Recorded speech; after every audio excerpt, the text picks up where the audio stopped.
말씀을 듣기 전에 다시 한번 잠시 기도하겠습니다.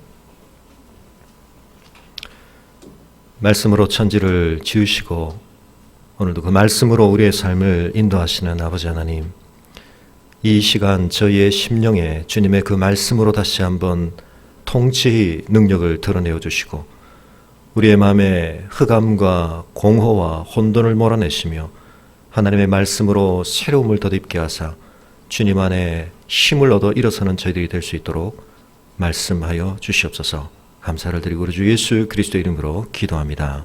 아멘.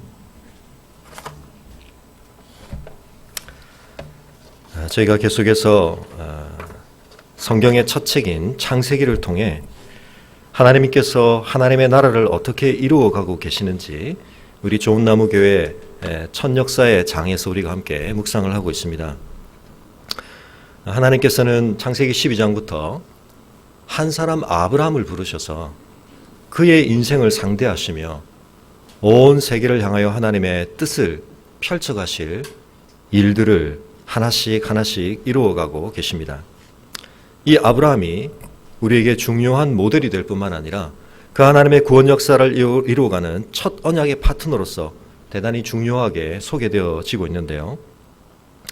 오늘은 우리가 15장부터 21장까지를 함께 묵상하게 됩니다. 진도가 갑자기 확 나가죠.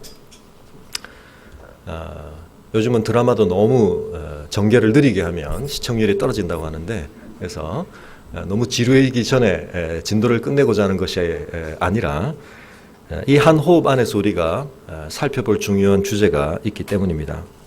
오늘 마침 우리가 유아 세례식을 베풀었는데 오늘 이 얘기를 통하여 하나님이 아브라함에게 주신 언약 가운데 가장 중심적인 언약, 후손의 언약이 어떻게 성취되라는 것을 우리가 살펴볼 것입니다. 창세기 15장이 시작하면서 이후에라고 말하고 있는데, 이 후에라고 하는 것은 우리가 살펴보지 않았던 14장의 사건들을 언급하고 있습니다.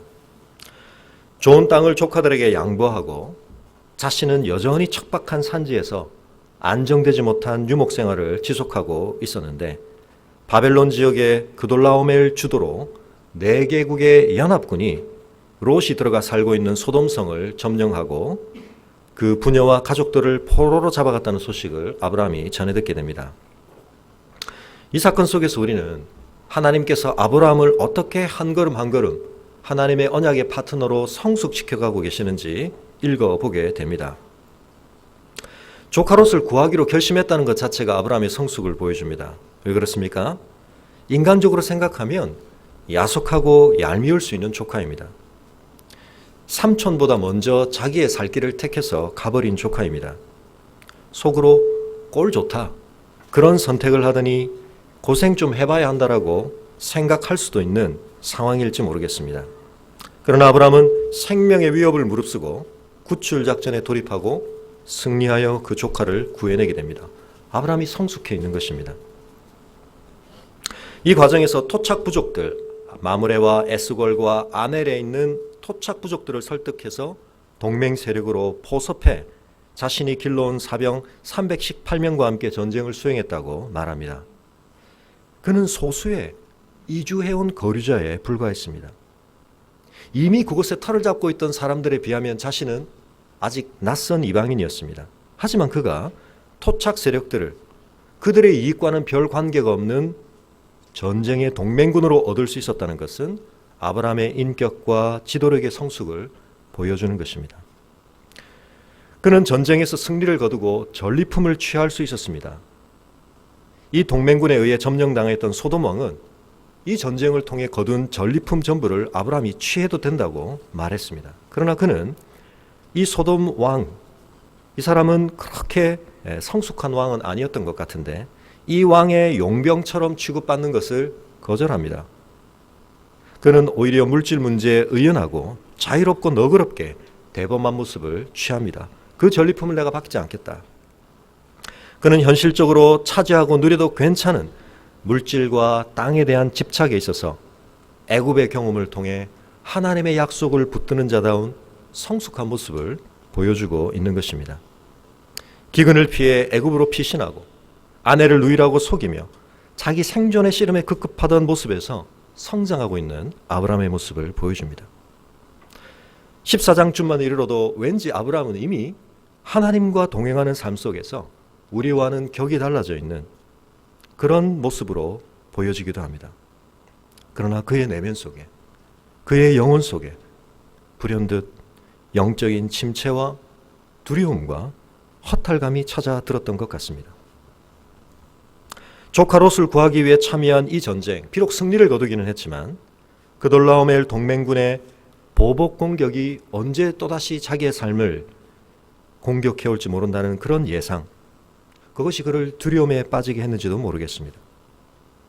나는 과연 내 가족과 내 재산을 제대로 보호하고 지켜낼 수 있을 것인가? 자신의 명예를 소중히 생각하며 성숙한 믿음으로 인해 포기했던 전리품, 조카에게 양보했던 그의 재산에 대한 기득권, 그런 것들에 대한 아쉬움이 밀려왔을지도 모르겠습니다. 10년이 지나도록 소식이 없는 후손, 상속자에 대한 고민도 찾아왔는지 모르겠습니다. 자신의 몸은 점점 늙고 쇠약해져 가고 있는데, 근데 어느 날 하나님께서 이 아브라함에게 찾아오십니다. 아브라함 마음속에 있는 그 생각들을 세밀히 읽으신 듯 하나님은 그에게 나타나셔서 이렇게 말씀하십니다. 아브라함아, 두려워하지 말라. 나는 내 방패요 너의 지극히 큰 상급이니라. 하나님께서는 아브라함 마음속에 찾아든 두려움과 허탈감과 영적인 침체를 알고 계신 듯 그에게 응답해 주십니다. 너 지금 두려워하고 있구나. 무엇으로 네 삶을 견고하게 지킬지 두려워하고 있구나. 내가 방패가 되어줄게. 네가 마땅히 소유할 법했던 그 모든 것들을 양보하고 그것을 집착하지 않고 그것을 성숙하게 의연하게 오히려 내어주며 복의 근원다운 모습, 그것이 우리가 누려야 할 이 땅의 궁극적인 복이 아니라는 것을 보여주는 멋진 삶을 살았는데, 그러고 나서도 때때로는 그것이 아쉽고 차라리 그걸 내가 움켜쥐고 있었더라면 더 나았을 텐데 생각이 드는지 하나님은 내가 너의 지극히 큰 상급이다 말씀해주고 계시는 것입니다. 하나님은 우리가 다 표현하지 않는 우리의 마음, 우리의 영혼, 아니 우리 자신조차 때때로 직면하거나 인식하지 못하는 우리의 영혼 깊은 곳의 상황을 누구보다 아시는 하나님이십니다. 여러분에게도 혹시 이런 두려움이 있지 않으십니까? 여러분에게도 혹 이런 상실감과 허탈감이 있지 않으십니까? 하나님의 백성답게 사는 영광스러운 선택이라고 마음먹었지만 왠지 그것이 씁쓸한 허전함으로 다가올 때가 있지 않으십니까? 세상 사람들은 다 자기 이익을 위해 그렇게 발빠르게 살아가고 자기 이득을 그렇게 착실하게 악착같이 챙기는데 하나님 백성답게 산다는 것 때문에 나는 갑자기 어느 날 그들 앞에 초라해 보이지 않으십니까? 하나님이 말씀하십니다. 두려워하지 마라. 내가 네 인생의 방패요, 내가 네 인생의 지극히 큰 상급이다. 하나님께서는 당신과 더불어 언약의 파트너로 동행하는 그의 백성들을 이해하시고 그들의 삶의 모든 결핍을 하나님은 채우실 분이시라고 말씀하십니다. 오늘 이 말씀이 여러분에게 위로와 약속의 말씀으로 들려지기를 바랍니다. 그런데 정작 이 말씀을 라이브로 들었던 아브라함은 이 말씀을 그의 심령 속에 믿음으로 붙들지 못하고 그의 마음속에서 이 말씀은 튕겨나왔던 것 같습니다. 10년간이나 성취되지 않은 후손과 땅에 대한 약속, 그 약속들의 지연에 대한 누적된 불만과 불평이, 아니 불신이 여과되지 않은 채 삐져나오고 표출되고 말았습니다. 성경을 읽을 때 그래서 우리가 뉘앙스를 잘 살려서 읽는 것이 굉장히 중요합니다. 무엇을 내게 주시려 하나이까? 하나님 저한테 뭘 더 주시려고 하시는군요. 기대감과 소망으로 말하고 있는 게 아닙니다. 어떤 톤으로 읽어야 할까요? 삐짐투로 읽어야 합니다. 하나님 뭐 저한테 지금 주신다고요? 약간의 12조까지 섞여 있는 것 같습니다. 다음 말을 보면 알 수가 있습니다. 나는 자식이 없사오니. 하나님 제 꼴을 한번 보십시오. 나의 상속자는 이 다메섹 사람 엘리에셀이니이다. 아니 하나님이 아들 주신다고 후손을 주신다고 약속하셔서 본토 친척 아비 집을 다 떠나 여기까지 왔는데 여전히 저는 자식이 없습니다. 하나님. 그냥 제가 종으로 키운 사람들 가운데 가장 믿을만하고 성실한 이 사람을 내 상속자로 택해야 되겠습니다. 노골적인 불만 표출이 쏟아져 나옵니다. 주께서 내게 씨를 주지 아니하셨으니. 자식이 없는 이유가 뭐라고요? 본토 친척 아비 집에 있을 때는 자신의 핸디캡이었습니다. 자신의 문제였습니다. 그러나 이제는 그걸 하나님의 약속을 믿고 왔기 때문에 하나님이 책임지셔야 되는데 하나님 저 여전히 자식이 없습니다. 하나님이 저한테 씨를 안 주셨잖아요. 내 집에서 길린 자가 그냥 내 상속자가 될 것입니다. 약속을 주셔서 기대하는 마음으로 따라 나왔는데 뭐 하나님이 저한테 별 관심이 없으신 건지 마음이 바뀌신 건지 워낙 바쁘셔서 저를 살피기에 힘겨우신 건지 그냥 제가 알아서 할게요 라는 말입니다. 제 선안에서 그냥 해결하겠습니다. 더 이상 약속을 제가 기대하고 버틸 수가 없습니다. 오늘 하이데를 베그로에서 여러분에게 주는 중요한 유익 중에 첫 번째 무슨 빨간색 글자가 떴습니까? 기억하십니까? 무슨 글자가 제일 먼저 빨갛게 떴죠? 인내였습니다. 우리가 믿음의 길을 걸어감에 있어서 하나님과 동행함에 있어서 이 인내가 얼마나 중요한지 모릅니다. 로마서 5장 4절에 인내는 연단은 소망을 이루는 줄 알미로다. 데살로니가전서 1장 3절에 너희의 믿음의 역사와 사랑의 수고와 우리 주 예수 그리스도에 대한 소망의 인내를 우리 하나님 아버지 앞에서 끊임없이 기억함이니. 우리 카페에는 동영상으로 기록이 남아있지 않은 우리 판교에서 드린 수요 예배 때 제가 이 본문으로 설교를 했었습니다. 제가 샘물교회에서도 이 본문을 가지고 우리 신앙의 삼원색, 삼원광에 대해서 설교를 한 적이 있는데 믿음의 역사, 사랑의 수고, 인내는 뭐와 연관이 된다고요? 소망의 인내. 우리가 이 세상에서 버티는 건 내 깡과 내 맷집으로 버티는 것이 아니라 참된 소망을 붙들고 있을 때라야 우리는 인내가 가능합니다. 이 소망에 대한 확신이 흐릿해질 때 우리의 인내는 힘겨운 씨름이 되는 것입니다. 아브라함 자신이 지금 버틸 힘이 없는 것입니다. 그러므로 너희가 견디고 있는 모든 박해와 환난 중에서 너희의 인내와 믿음으로 말미암아 하나님의 여러 교회에서 우리가 친히 자랑하노라. 디모데전서 오직 너 하나님의 사람아 이것들을 피하고 의와 경건과 믿음과 사랑과 인내와 온유를 따르며. 디모데서 3장 10절에 나의 교훈과 행실과 의향과 믿음과 오래 참음과 사랑과 인내와. 디도서 2장 2절에 늙은 남자로는 절제하며 경건하며 신중하며 믿음과 사랑과 인내하며 온전하게 하고. 히브리서 12장 1절에 이러므로 우리에게 구름과 같이 둘러싼 허다한 증인들이 있으니 모든 무거운 것과 얽매이기 쉬운 죄를 벗어버리고 인내로서 우리 앞에 당한 경주를 하며. 야고보서 1장 3절에 이는 너희의 믿음의 시련이 인내를 만들어내는 줄 너희가 알미라. 인내를 온전히 이루라. 이는 너희로 온전하고 구비하여 조금도 부족함이 없게 하려 함이라. 계시록 2장 내가 내 사업과 사랑과 믿음과 섬김과 인내를 나누니 네 나중 행위가 처음 것보다 많도다. 13장에 사로잡힐 자는 사로잡혀 갈 것이요 칼에 죽을 자는 마땅히 칼에 죽을 것이니 성도의 인내와 믿음이 여기 있느니라. 마지막 계시록 14장에 성도들의 인내가 여기 있나니 그들은 하나님의 계명과 예수에 대한 믿음을 지키는 자니라. 제가 지금 인용한 성경 구절들은 모두 한 절 안에 믿음과 인내가 함께 언급되고 있습니다. 소망에 대한 확실한 믿음이 인내를 빚어내는 것입니다. 여러분 얼마나 여러분의 삶에서 인내하고 계십니까? 이 질문은 여러분이 얼마나 맷집이 좋고 깡이 좋은 사람입니까를 묻는 것이 아닙니다. 얼마나 이를 악물고 버티기를 잘하는 사람입니까를 묻는 것이 아닙니다. 여러분의 소망이 무엇인지를 묻는 것이며 그 소망에 대한 여러분의 믿음을 묻는 것입니다. 우리의 삶에 인내가 필요한 순간들이 얼마나 많은지 모릅니다. 그런데 여러분은 무엇을 가지고 인내하십니까? 하나님의 소망에 대한 분명한 믿음이 여러분에게 시험될 때가 있을 것입니다. 아브라함이 지금 그 과정을 지나가고 있습니다. 하나님 입장에서 볼 때 사실 좀 무안하시지 않을까요?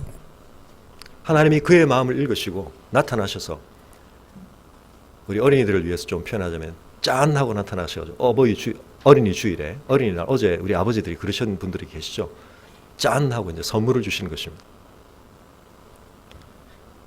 그런데 자녀들이 시큰둥하게 반응을 합니다. 네. 여러분 기억하시기 바랍니다. 부모들도 가끔 감정이 상할 수 있습니다. 부모도 자녀에게 거절감과 상처를 받는다는 사실을 여러분 아시기 바랍니다. 뭔가 자녀에게 힘을 주기 위해서, 격려하기 위해서 뭔가를 했는데 자녀들이 아빠 왜 그래? 시큰둥한 반응을 보이면 얼마나 무한한지 모릅니다. 하나님 입장에서 아니 이놈이 이런 마음을 가지실 법도 하죠. 기껏 위로와 사랑의 표현을 했는데 시큰둥한 반응, 불신의 반응을 보이고 있습니다. 14장에서 보았던 믿음의 영웅적인 아브라함의 모습을 우리는 찾아볼 수가 없습니다. 하나님 입장에서 감정이 확 상할 수 있습니다. 그리고 아브라함이 제안한 이 방식 자체는 그 당시 고대 근동 지방에서 대를 잇기 위해 흔히 사용되고 인정되던 관행이었습니다. 근데 하나님이 어떻게 하십니까? 그를 끌고 밖으로 나가셨다고 말씀하십니다. 대화의 기술에 있어서 한숨을 돌리는 것이 분위기를 전하는 것이 굉장히 중요할 때가 있습니다. 하나님이 마치 우리 잠깐 바람 좀 쐬러 가자 달래시는 것처럼 아브라함을 이끌고 밖으로 나가십니다. 그의 꼬여있는 마음을 풀어주기 위해 하나님이 분위기의 전환을 시도하십니다. 우리 자녀들이 가끔 또 이렇게 화가 나 있을 때 부모들이 좀 그 마음을 이해하며 분위기를 전환해 주는 것이 굉장히 중요할 때가 있습니다. 우리 이든이가 잘 못 자고 할 때도 어떻게 하면 좋습니까? 며칠 전에 전화가 왔길래 아이를 이 기분을 전환시켜 주는 것이 중요하다. 앉더라도 똑같은 자세가 아니라 리듬을 달리하며, 저도 하인이 소인이 키우며 밤에 젖을 먹여도 안 자고 뭐 조금만 눕히려고 하면 울고 그럴 때가 있습니다. 그러면 밤새 마루에서 걷는데 이런 리듬으로 걸어보고 저런 자세로 걸어보고 계속 전환을 시도합니다. 그러면 이제 어느 타이밍에 자기에게 적절한 상황이 되면 이제 울음을 그치고 또 그러다가 또다시 울고 그러면 또다시 전환을 시키기 위해서 시도를 하고, 하나님께서 아브라함에게 무엇을 말씀하십니까? 고개 한번 들어볼래? 하늘의 별을 한번 보자. 그 별을 한번 세어보겠니? 가끔 우리의 마음이 요동치거나 추스려지지 않을 때 숫자 세기가 도움이 될 때가 있습니다. 그러나 하나님은 지금 단지 숫자를 세며 심호흡을 가다듬어 보라고 말씀하시는 것이 아닙니다. 그의 믿음 속에 지금 빠져있는 전제, 어느새 희미해진 전제를 다시 새롭게 하시고 채워넣고 계신 것입니다. 지난주 오후 강좌 때 제가 논리적인 사고에 대해서 말씀을 드리면서 전제 끼워넣기가 굉장히 중요하다는 말씀을 드렸죠. 그래서 우리가 똑같은 전제를 가지고 있지만 결론이 다른 것은 각자가 자기의 배경 지식에서 어떤 전제를 집어넣느냐에 따라서 우리의 결론이 굉장히 달라지는 것입니다. 하나님께서 그렇게 말씀하시며 다시 약속을 주십니다. 내가 너희 후손을 저 별처럼 되게 하겠다. 여러분, 여기서 무슨 얘기가 지금 오고 간 것입니까? 아브라함이 이 말씀을 듣고 어떤 반응을 보였습니까? 여호와를 믿었다라고 말합니다. 그리고 그 믿음은 하나님께서 의로 여기시는 것이 되었다고 말하고 있습니다. 이 사회에 무슨 내용이 메꿔진 거죠? 별을 한번 세어봐라. 저 별처럼 내가 너의 자녀 주겠다. 자녀 주겠다는 약속은 여러 번 하셨습니다. 그런데 이 상황에서 아브라함이 뭘 채워넣은 것입니까? 생략되어 있지만 아브라함이 뭘 생각 속에 메꿔 넣은 것입니까? 저 별이 뭐죠? 하나님의 창조물이죠. 저 별 누가 만들었니? 그 말씀을 하진 않았지만 아브라함은 그 말을 알아챘습니다. 저 셀 수 없는 하늘의 저 빼곡한 밝은 별들 누가 만들었니? 아브라함은 내가 만들었다. 나는 너와의 약속을 지킬 능력이 있다. 아브라함이 천문학적인 지식까지 있었더라면 좀 더 좋은 묵상을 했을 것 같은데요. 왜 그렇습니까? 여러분, 별이 우리 눈에 보이는 것은 지금의 빛이 아니죠. 우리에게 보이는 별들 중에, 태양계 밖에 있는 별들 중에 가장 가까운 별도 4년 정도 빛이 달려와야 우리 눈에 보이는 거리에 있습니다. 엄청난 거리에서 빛이 오고 있습니다. 그러니까 우리 눈에 보이는 별은 각기 다른 시간을 여행해서 달려온 빛이 우리의 지금이라는 순간의 장막 안에 함께 드러나고 있는 것입니다. 긴 세월, 엄청난 공간, 엄청난 세월입니다. 그 안에서 하나님이 이 별들을 만드셨고 지탱하고 계시다. 하나님의 능력과 신실함에 대해서 하나님이 말씀하십니다. 증거를 보여주시는 것입니다. 여러분, 믿음은 그저 덮어놓고 믿는 것이 아니라 근거를 가지고 우리의 생각들을 채워가되 우리의 수준을 뛰어넘는 방식으로 하나님의 약속을 붙들고 추론하고 생각하고 다져가는 것입니다. 이 상황에서 아브라함이 그러나 하나님의 이 말씀을 듣고 믿었다는 것이 중요합니다. 그는 하나님 앞에 시큰둥한 반응을 보이고 불신앙에 가까운 항변을 했지만 하나님이 또다시 말씀하실 때 믿었다는 것이 중요합니다. 여기서 하나님이 그를 의롭게 여기셨다. 이 의라고 하는 단어는 언약을 전제합니다. 언약의 쌍방 간의 관계를 전제합니다. 언약에서 서로가 관계를 결속하고 있는 그 언약에 대해서 쌍방 간의 의무를 신실하게 감당할 때 우리는 그 사람이 의롭다라고 말합니다. 하나님은 언약의 파트너된 우리에게 다른 것을 요구하지 않으십니다. 무엇을 요구하십니까? 나를 좀 믿어다. 왜 하나님은 우리에게 이와 같이 믿음을 요구하십니까? 하나님과 우리의 보폭이 다르기 때문에. 하나님과 동행은 해야 되겠는데 하나님과 우리의 보폭이 다릅니다. 그래서 우리는 점프해야 합니다. 하나님이 가려고 하시는 길을 하나님과 함께 가려면 우리는 점프해야 합니다. 그것이 믿음입니다. 그러나 그 점프는 그냥 하는 것이 아니라 하나님이 제공하시는 근거를 딛고 뛰는 점프입니다. 하나님은 우리에게 이것을 요구하십니다. 나는 너와 함께 가고 싶은 곳이 있다. 나는 너와 함께 동행하며 이루고 싶은 열망이 있다. 계획이 있다. 그건 네가 네 삶에 대해서 갖는 계획, 네가 네 삶에 대해서 갖는 어떤 자고책보다 더 놀랍고 확실한 것이다. 나를 믿어다. 네 두려움을 극복하게 해주겠다. 내가 네 삶을 지켜주겠다. 내가 네 삶의 상급이 되어주겠다. 여러분은 이런 말씀보다 내가 네 통장에 남아있는 잔고에 동그라미를 10개 좀 늘려주겠다. 이런 말씀을 들으면 우리는 아멘 할지 모르겠습니다. 내가 너의 삶에 경호원 100명을 보내주겠다. 하나님은 그러실 수도 있습니다. 근데 하나님은 지금 자기 자신이 너의 방패라고 말씀하십니다. 나의 존재 자체가 너의 상급이라고 말씀하십니다. 하나님, 제 통장 보시고 말씀하시는 것입니까? 다 안다. 근데 내가 너의 상급이라는 것이 불만족스럽니? 내가 너의 방패라는 사실 가지고는 안 되겠니? 주는 그렇게 말씀하시는 것입니다. 아브라함이 그것을 다시 믿었습니다. 그 믿음을 하나님은 기뻐하십니다. 그 믿음이 있을 때 하나님은 우리와 동행하실 수 있습니다.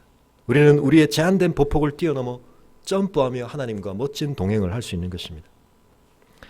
아브라함이 하나님께서 나에게 이 땅을 주시리라는 약속을 좀 더 명확하게 주십시오. 계약서 써주십시오. 이렇게 요구합니다. 하나님이 어떻게 하십니까? 쓰자. 계약서를 쓰십니다. 그 당시 사람들이 계약서를 쓰는 방식은 오늘처럼 문서 위에 종이에 글씨를 쓰는 것이 아니라 짐승을 죽여 쪼개놓고 그 사이를 왔다 갔다 하는 것입니다. 이 무슨 이상한 짓을 하는 것입니까? 의미는 우리가 죽여 쪼개놓고 그 사이를 지나가는 이 언약, 생명을 걸고 하는 것이라는 것이죠. 이 약속 안 지키면 지금 우리가 죽여 쪼개놓고 그 사이를 지나간 이 짐승 꼴 난다는 것입니다. 죽기를 각오하고 피로 약속한다는 것입니다. 반드시 지키겠다는 것입니다. 근데 하나님께서 그 인간들이 익숙하게 체결하는 방식으로 확증받는 신뢰를 주시고자 그 방식에 자기를 맞추십니다. 횃불로 지나가십니다. 임재의 영광을 보여주십니다. 16장으로 넘어갑니다. 아브라함의 믿음은 좀 괜찮아졌을지 모르겠습니다. 이번에는 누가 문제입니까? 아내 사레가 문제입니다. 사레에게 조급증이 났던 것 같습니다. 더 이상 기다려서는 자식을 볼 기회가 없어질지 모르겠다고 생각한 것 같습니다. 이때 아브라함의 나이가 몇 세라고요? 86세입니다. 그럼 사레의 나이가 76세입니다.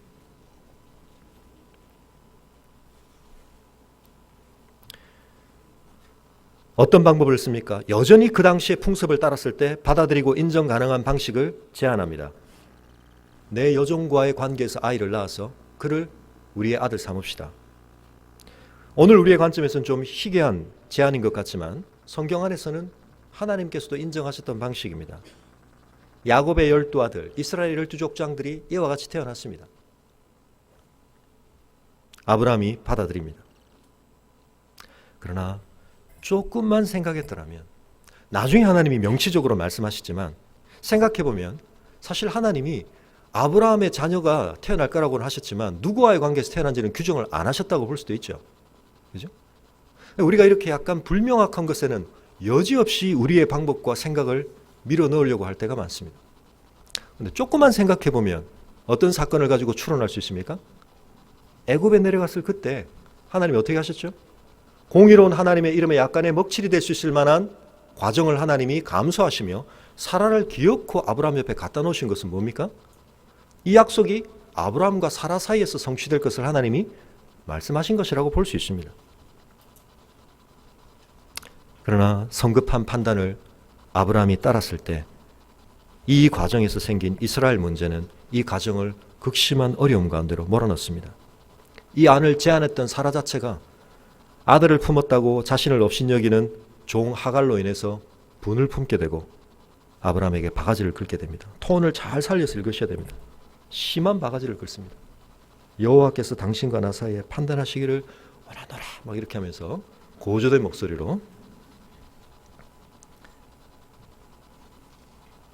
하나님께서는 그러나 그 가운데 태어난 그 아기 이스마엘조차 하나님이 축복하십니다.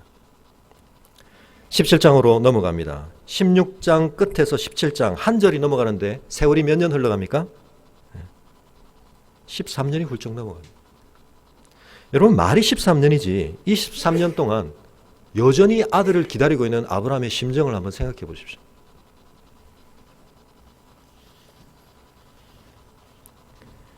과연 하나님이 약속을 지키실 분인가? 그런데 하나님이 나타나셔서 뭐라고 말씀하십니까? 나는 전능한 하나님이라. 죄송한 편이지만 어떻게 보면 하나님이 굉장히 아브라함 입장에서 볼 때 기가 막힌 말을 하고 있는 거죠. 자식 하늘의 별처럼 주겠다고 해놓고는 지금 99세가 됐습니다. 75세 나서 99세, 24년이 지나도록 아직 한 명의 자식도 없습니다. 그런데 하나님은 나는 전능하다 그러십니다. 기가 막히지 않습니까? 의심이 들고 이 방법 저 방법으로 그냥 종으로 상속자 삼죠. 그냥 이스마엘로 그냥 하죠. 자기 나름대로 대안을 제시했는데 하나님 그건 다 아니라고 하시더니 여전히 아들은 안 주시면서 자신은 전능하시답니다. 뿐만 아니라 너는 내 앞에서 행하여 완전하라고 말씀하십니다. 이건 종주권 언약의 서론 같은 10계명의 서론 같은 것입니다. 하나님의 자기주장과 그로 인한 그것에 근거한 우리의 행위 규정. 내가 이런 존재이기 때문에 너는 내 앞에서 이런 삶을 살아야 돼. 하나님 무슨 자신감이 이렇게 많으신지. 근데 하나님이 진도를 팍팍 나가십니다. 뭐라고요? 아브라함 네 이름 바꾸자 그러십니다.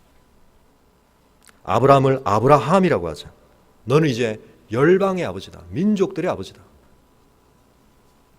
기가 차죠. 아내 이름까지 바꾸자 그러십니다. 사례를 사라라고 하죠. 열국의 어머니다. 나이 들어 동창들 모이는데 동창회 가는데 한 명의 자식도 없으면서 여기다가 열국의 아비 이런 이름표 달고 가면 갈 수 있겠습니까? 지금 집에는 한 명의 자식도 없는데 우리는 열국의 어미와 아비 이렇게 명찰 달고 가면 친구들이 뭐라고 그러겠습니까?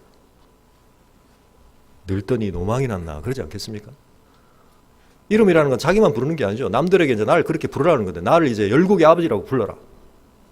기가 막히죠. 아브라함이 믿음이 많이 성숙했으니까 15장에서 한번 경험을 했으니까 아멘 이렇게 했을까요? 17절에 아브라함이 어떻게 했다고요? 엎드려 웃었다는 것입니다. 이 웃음은 무슨 웃음요? 개콘을 보고 웃는 웃음이 아닙니다. 기가 막혀서 웃는 거죠. 어이가 없어서 웃는 것입니다. 하나님이 말씀이 안 되는 말씀을 하고 계시니까 기가 차서 웃는 것입니다. 100세나 된 사람이 어찌 자식을 낳을까? 아니 사라는 지금 90세인데 어찌 출산을 할까? 아브라함이 하나님, 이스마엘이나 안 죽고 살면 다행입니다. 이스마엘이나 하나님 앞에 살기를 원하나이다. 냉소적인 체념의 모습을 보입니다. 여러분, 아브라함이 이랬던 사람이라는 것을 꼭 기억해 주시기 바랍니다. 우리의 모습과 그리 다르지 않지 않습니까? 아브라함은 하나님과 자신 사이에 맺은 언약 속에 들어있던 약속의 자녀 문제를 자신의 가족 문제 차원에서 여전히 이해하고 있다는 것을 보여줍니다. 하나님이 그 후손을 통해 이루려고 하시는 영광스러운 뜻과는 관계없이 그냥 대에 있는 문제라고 여전히 생각하고 있는 거죠. 그러니까 이 정도면 괜찮습니다. 아이고 뭐 그냥 더한 거 제가 기대하지는 않으니까요. 이스마엘은 안 죽고 살면 다행이죠. 하나님이 말씀하십니다. 아니다. 너와 네 아내 사라 사이에 아들을 줄 것이다. 이번에는 뭐까지 주십니까? 없는 애 이름표까지 미리 맞춰 놓으십니다. 걔는 이삭이다.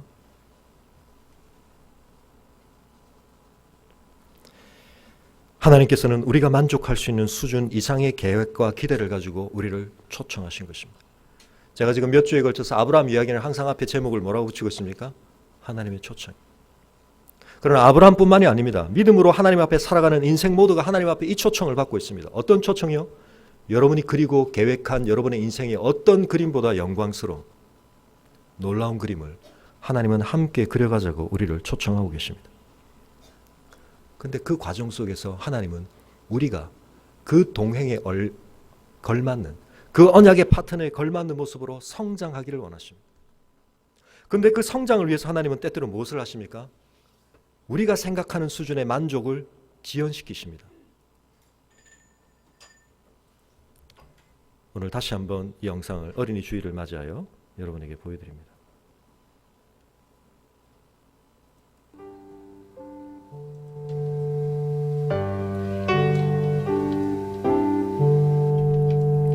그렇다면 자기를 통제하는 능력이 큰 아이들과 작은 아이들, 만족을 늦추는 능력이 큰 아이들과 작은 아이들의 차이점은 무엇일까?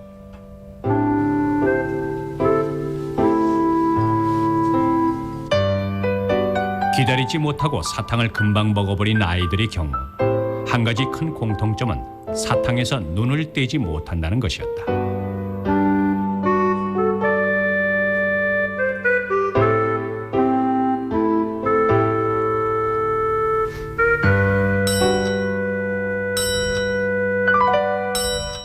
And when a child focuses their attention and becomes fixed on a reward, you know they're not going to wait much longer because the frustration builds up and they can't deal with it. Kids that wait are kids who don't look at the rewards. They play games with themselves during the waiting period. They sing songs, they look around the room, they do just about anything but look at those rewards. 실제로 끝까지 종을 치지 않고 기다렸던 아이들은 모두 비슷한 행동을 보였다.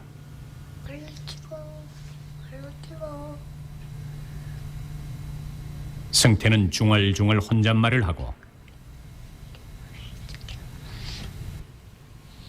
체린이는 두 손으로 눈을 가려 과자를 쳐다보지 않기 위해 애쓰고 있다.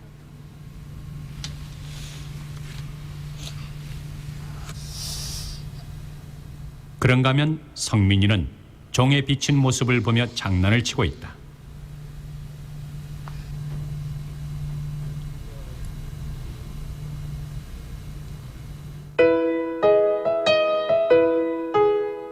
오래 기다린 아이들의 공통점은 먹고 싶은 사탕에서 눈을 돌려 다른 데에 집중하는 것, 즉 주의 분산법을 쓴다는 것이었다.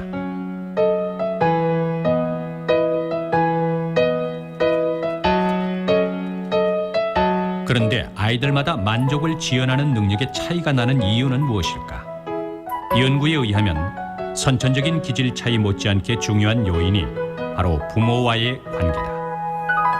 One of the things we know is that kids that have warm, trusting relationships with parents seem to have similar kinds of outcomes longitudinally as kids who are able to wait.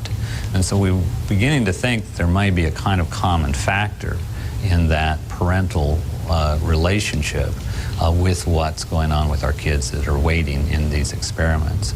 And what we know about the attachment relationship is that it's parental warmth and sensitivity to children that seems to be the key factor in a variety of things. In particular, important is kids' internalization of parental values and parental forms of dealing with situations. 부모와의 신뢰 관계는 만족 지연에 과연 얼마나 큰 영향을 주는 것일까? 짜잔! 짜잔! 쌍둥이인 혜수와 혜인이의 부모는 평소 아이들과의 약속을 절대 어기지 않는다는 원칙을 갖고 있다. 오늘은 며칠 전에 약속한 대로 아이들에게 선글라스를 사주기 위해 안경점에 들렸다. 엄마가 그림 잘 그리면 사주기로 약속했었지? 혜수와 혜인이를 대상으로 만족 지연 실험을 실시해 보았다.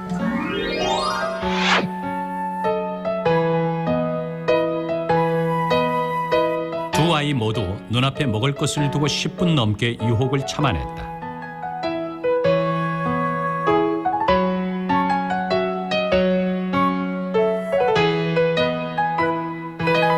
절대 저는 약속은 어기지 않았어요. 거짓말은 안 했어요. 엄마들 중에는 왜 다음에 해줄게 이러고 안 해주잖아요. 전 그러진 않았거든요.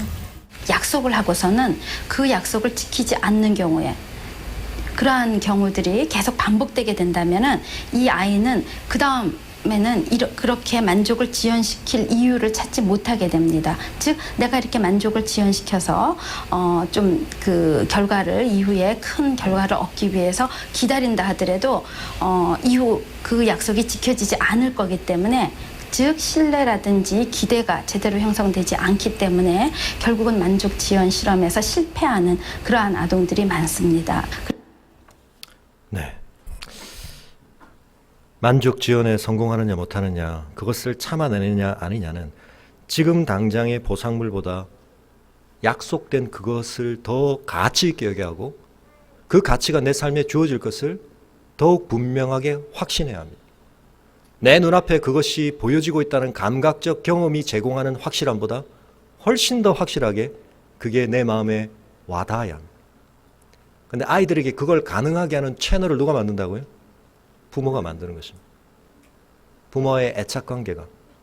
부모는 나에게 거짓말 안 해. 부모는 나에게 정말 좋은 걸 줘.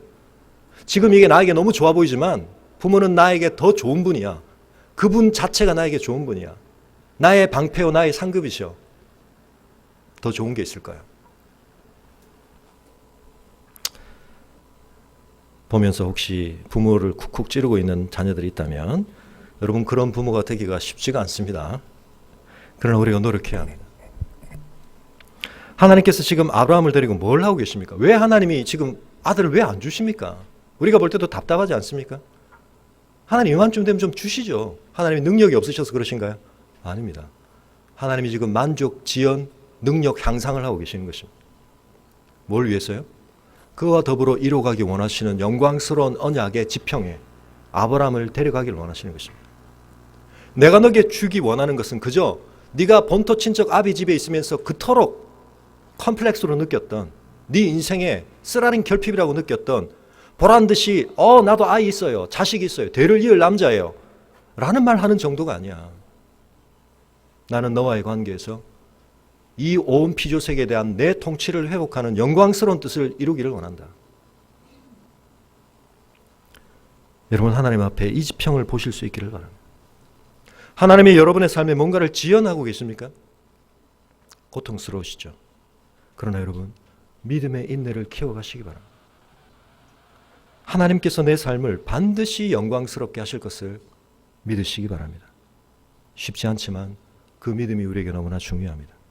어떻게 우리는 그 믿음을 가져갈 수 있습니까?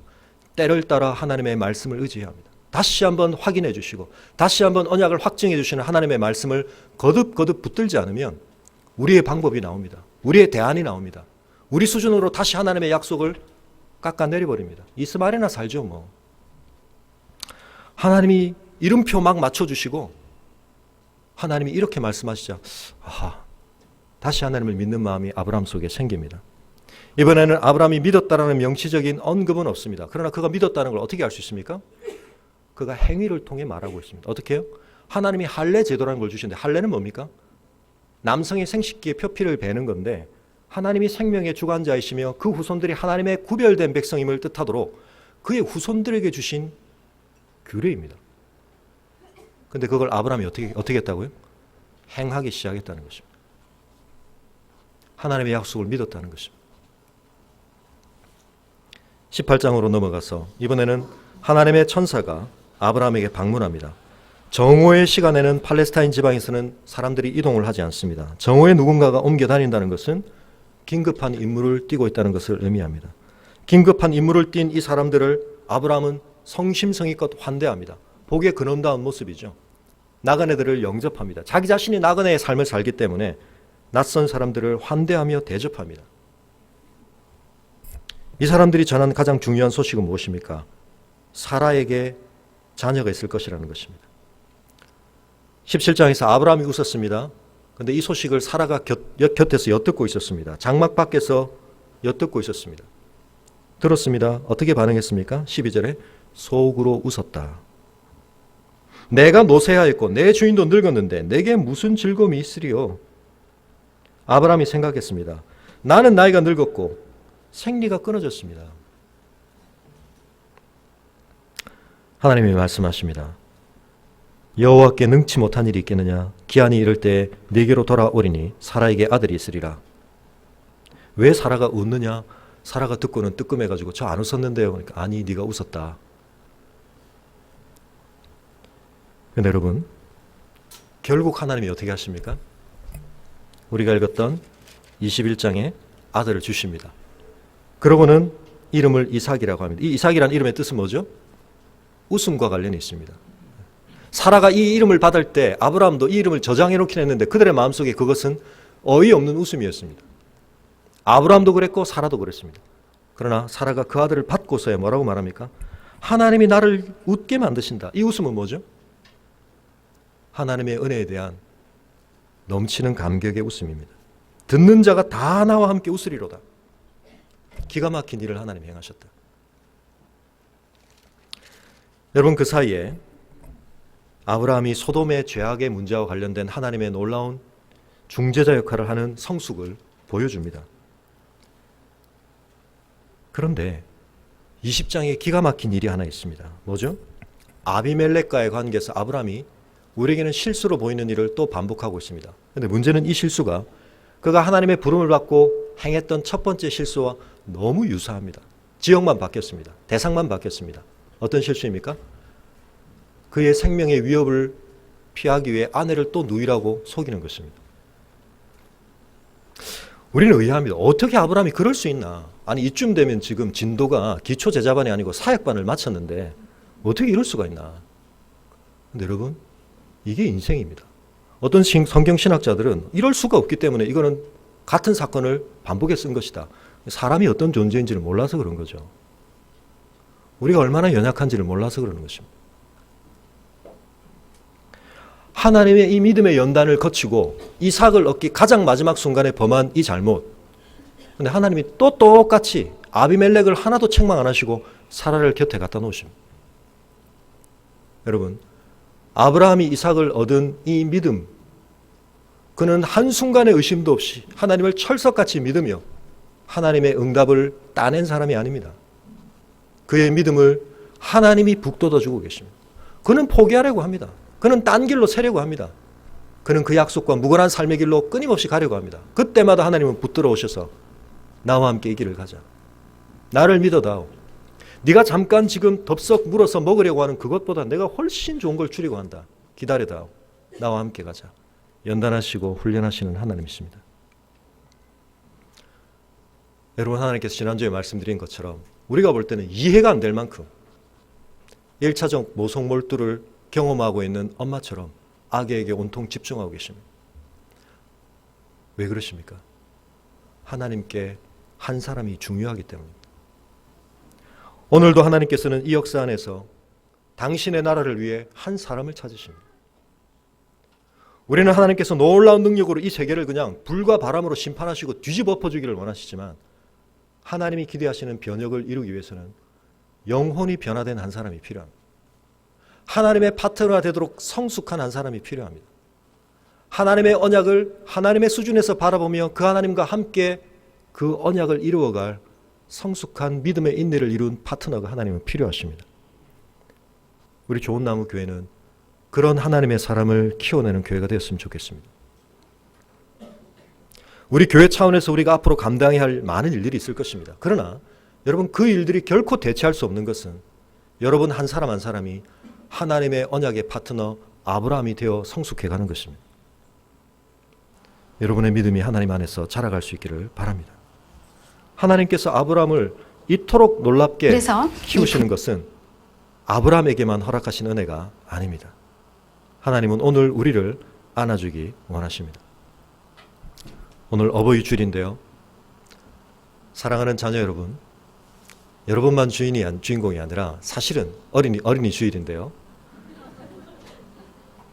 제가 무슨 말을 하려고 하다 보니까 섞였냐면 여러분의 부모님도 어린이인 줄 아시기 바랍니다. 모르셨죠? 여러분의 부모님 속에도 어린아이가 있습니다.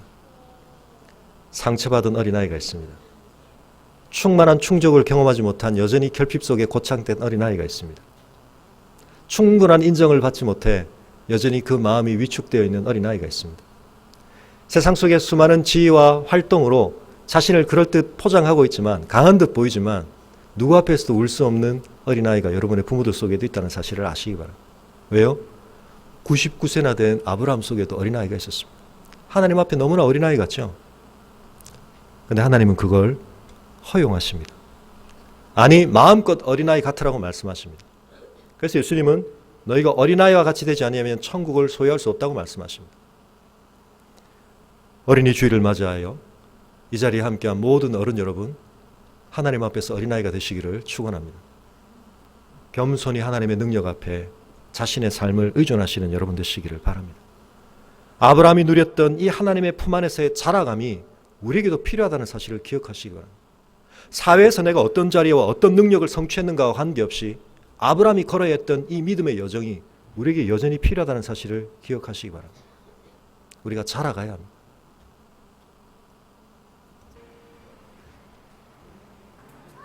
지난 10월 부여에서 열린 유치원 캠프. 그간 직장 생활에 바빠 또 술 때문에 아이들과 보낸 시간이 적었던 아빠들도 함께 참여했습니다. 즐거운 시간을 갖기 위해 애쓰지 않겠습니다. 1박 2일 동안 진행된 캠프에서 아빠들은 모처럼 아이들과 즐겁게 놀아줬고,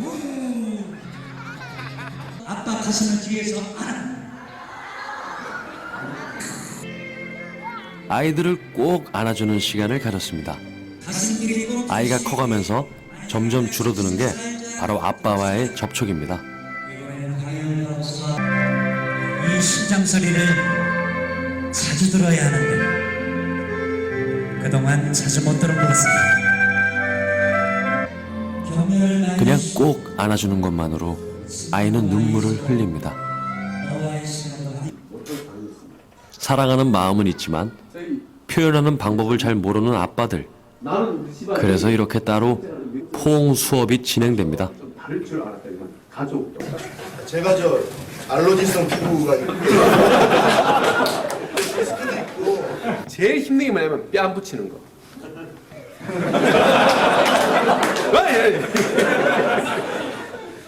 그래가지고 이렇게 강의에 이은 실습 순서입니다. 잘 모르는 사람을 그것도 남자끼리 앉는다는 게 여간 어색하지 않습니다. 눈 감습니다. 이게 조절하십니까? 앞에 있는 사람을 오늘 캠프에 같이 온 우리 아이라고 생각합니다. 앉습니다. 그런데 한두 번 거듭해가면서 자세도 표정도 조금씩 진지해집니다. 내가 20대 때 우리 엄마 가서 이렇게 안아본 적이 있는지, 군대 입대할 때 안아봤나? 제대할 때 안아봤나? 휴가 때 안아봤나? 근데 우리 아버지 안아본 적이 있나? 나도 아버지가 되었는데 가장의 힘을 지고 사신 것도 알아요. 그래서 내가 그 아버지를 안아본 적이 있는지. 평소에 겪어보지 못했던 그런 이제 새로운 그런 감정들을 많이 배웠고요. 왜 크는 동안 그동안 내가 아이한테 그렇게 해주지 못했을까라는 그런 후회감도 느꼈습니다. 옛날에는 할머니도 안아주고 고모도 안아주고 삼촌도 안아주고 직접적으로 부모님이 아니라도 이렇게 대가족 제도에서 스킨십이 그래도 많이 허용이 되었습니다. 그러나 지금은 부모가 안아주지 않으면 애들 안아줄 사람이 없습니다. 유치원에 선생님 한 명에 아이들이 25입니다. 가족이라도 사위들에게 장모를 안아본 적이 있습니까? 장인 어른을 한번 안아주신 적이 있습니까?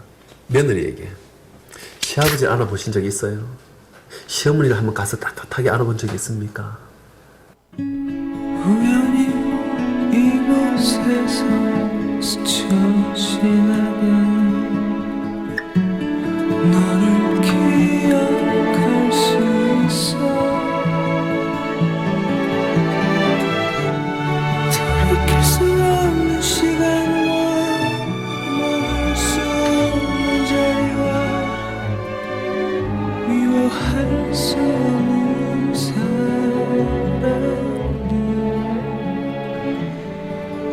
우린 살아야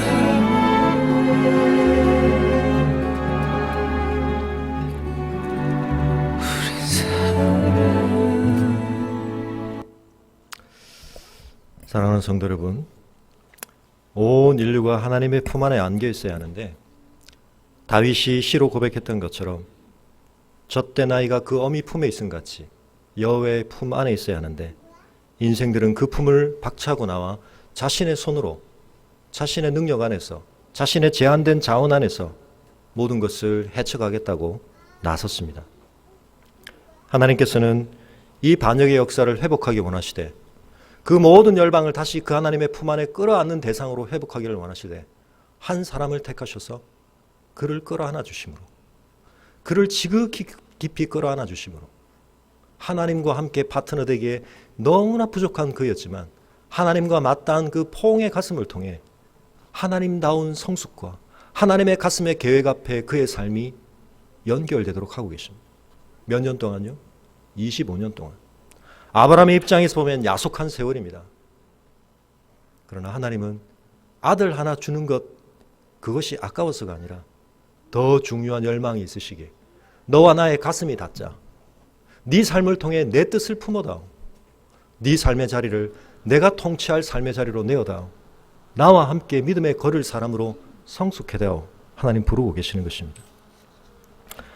여러분, 하나님께서 성취하실 때 멋지게 하십니다.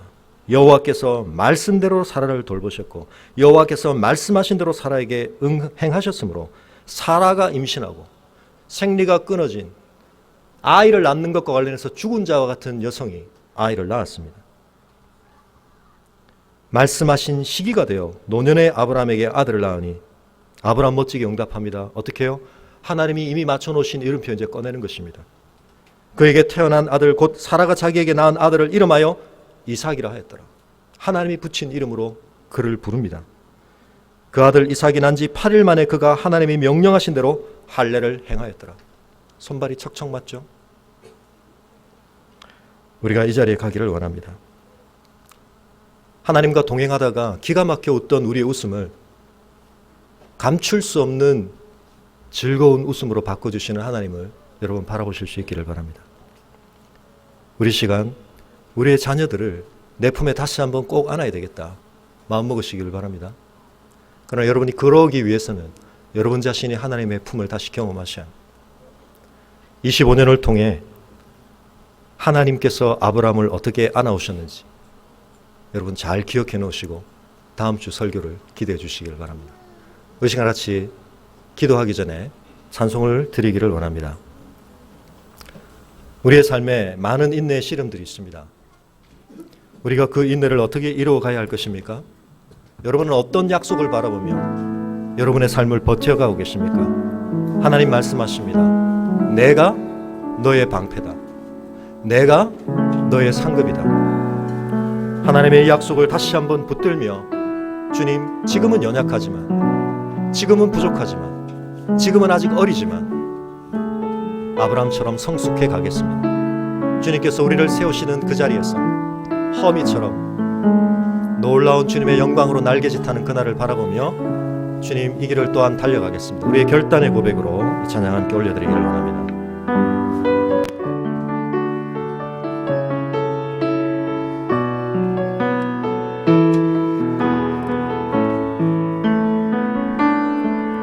주가 보이신 생명의 길 나 주님과 함께 상한 마음을 들이며 주님 앞에 나가리 나의 위로움이 되신 주 그 이름 예수 나의 힘이 되신 이름 예수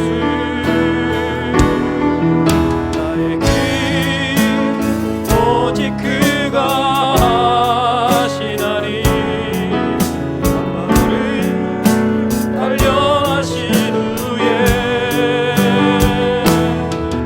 내가 정금같이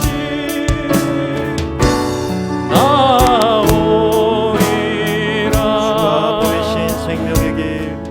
주가 보이신 생명의 길 나 주님과 함께 상한 마음 들이며 주님 앞에 나가리 나의 위로움이 되신 주 그 이름 예수 나의 길이 되신 이름 예수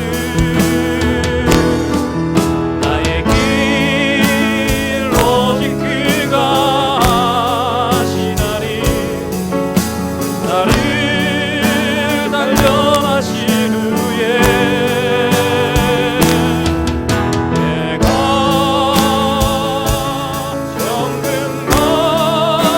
정금같이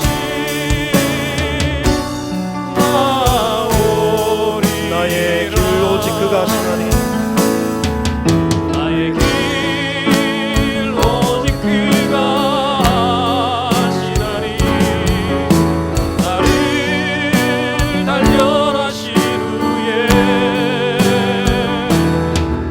내가 정금같이 나오리라.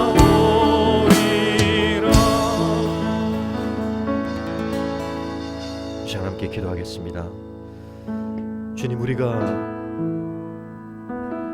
죄악의 길을 벗어나 생명의 길을 가도록 불러주셨는데, 그러나 그 길을 주님과 함께 걷다 보면 우리의 소망이 흐려지고 우리의 믿음이 약해져 인내가 바닥날 때가 있습니다. 주님, 아브라함에게 찾아오셔서 거듭거듭 그의 부족한 믿음을 새롭게 회복시키시며 하나님의 압도적인 신실하심으로 그의 부족한 신실함을 채우시며 그를 언약의 파트너로 세우신 하나님, 나와 다시 함께하여 주시옵소서.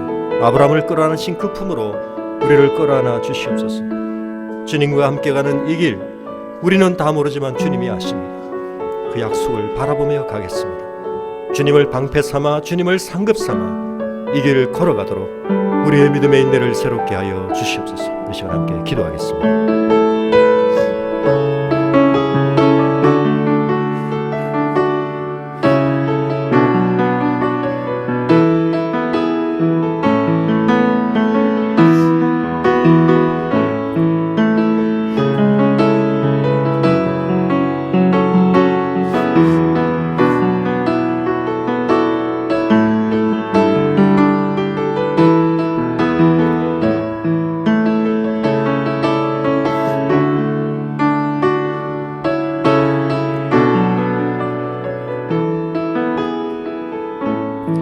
우리 함께 자리에서 일어서시겠습니다. 헌신 찬양 함께 드립니다.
외치며 나아가네. 이 산지를 내게 주소서. 그날에 주께서 말씀하신 이제 내가 주님의 이름으로 그 땅을 취하리니. 이 산지를 내게 주소서. 그날에 주께서 말씀하신 이제 내가 주님의 이름으로 그 땅을 취하리니.